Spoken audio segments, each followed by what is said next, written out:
Welcome and thank you for clicking on my channel. Today we're going to get into mainly the SPY, the Qs, and the volatility, maybe popping over to TLT just to check on that for a second because I don't have much time, but I do want to get you guys those updated daily expected moves and all that good stuff.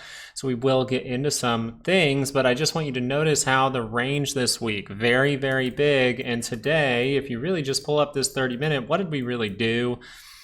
We sat in this area, and this is where I think things are really gearing up for volatility to come in.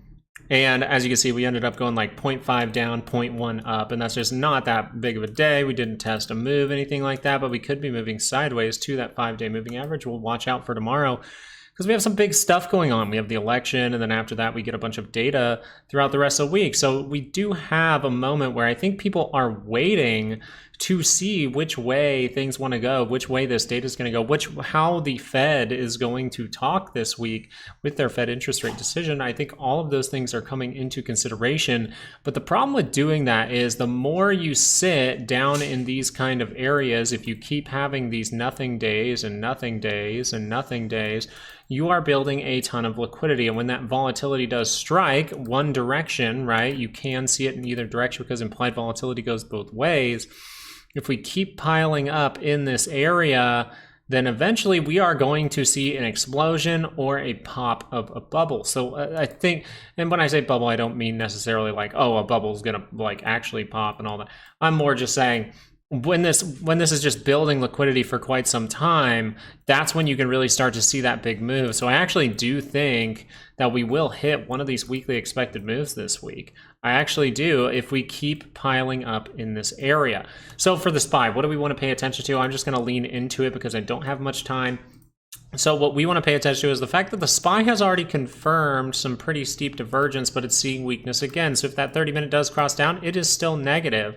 But that is suggesting that the 2-hour can bounce. So we need some levels to pay attention to in case we do bounce, and that would be 575.09 to the upside coming in at these highs.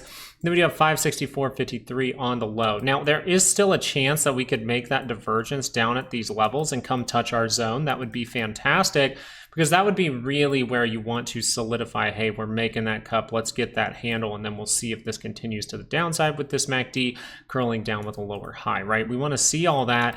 But the SPY's a little bit wonky on the 30 minutes. So I'm going to use the Qs to really discuss this. We see the Qs getting a little positivity in the post market. We notice that the daily expected moves for tomorrow are going to be 491.54 to the upside and 480.48 to the downside. You never confirm downward momentum. So even though this is dipping down, we can really realize that it's relatively controlled, right? Relatively controlled, and that could just start to take off at any moment. But if we're going to reach down for that daily expected move downside, that 480.48, we can still look for that divergence. We're very close to the center line, and you do have room on this MACD that if you were able to shoot down for a little bit, cross over on this MACD, you might see a big divergence there. And that would tell you that, hey, the 2-hour does have a high likelihood of bouncing from that level. Just know we have a bunch of events going on that can affect markets with the election, with the Fed interest rate, with some data. We have PMI coming out. So there's just a lot to look at, and maybe one thing to do would be to sit back and relax and let all of it play out and then trade later, right? It's like, if I really wanted to, I could see if this 2-hour is able to confirm maybe after one of those events and then see if that's going to come back down with some kind of retest. But I'm just going to be cautious with all of those upward plays because the weekly scale has been crossed, right? The weekly scale crossed for the Qs. It has triple divergence. So that means that weekly momentum is pointing that way, and that's not something I want to get caught up in if things start to drop rather rapidly. So as we look forward, I want to pay attention to some things going on here with TLT because TLT did confirm the divergence. Now you have it all confirmed here. You have a ton of divergences down here that have confirmed.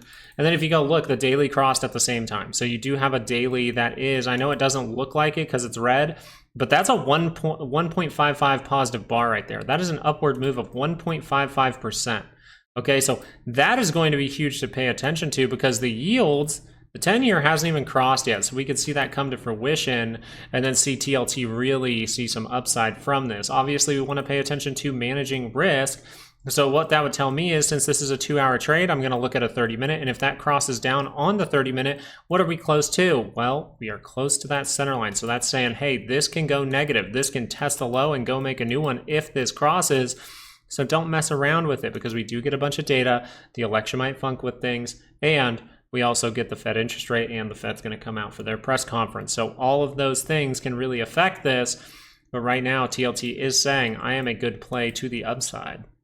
And as we go forward, we can go into volatility.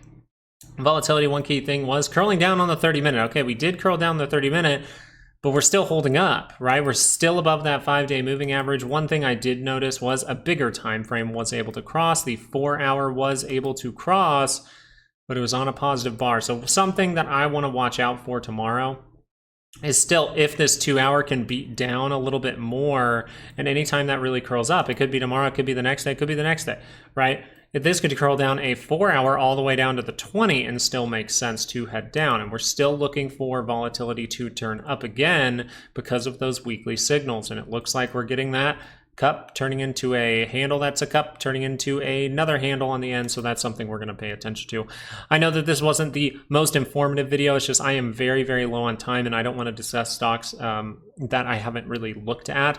So I will be coming out live tomorrow morning, and then we can look through those stocks in the morning. So I do appreciate you guys coming by. I appreciate you guys liking the video, and I hope you guys have a fantastic night. All right. Peace out.